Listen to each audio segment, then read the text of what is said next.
తెల్లవారితే చక్రవర్తి అయి రాజ్యమునేలే రామయ్య తండ్రి మాటకై పదవిని బదలి అడవులకేగెనయా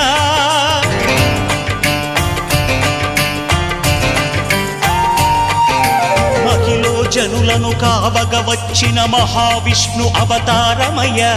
ఆలిని రక్కసుడపహరించితే ఆక్రోశించెనయా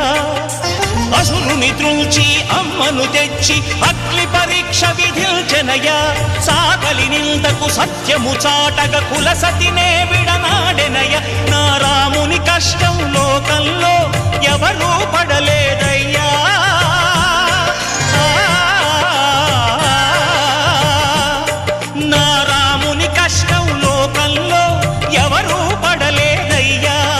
సత్యం ధర్మం త్యాగంలో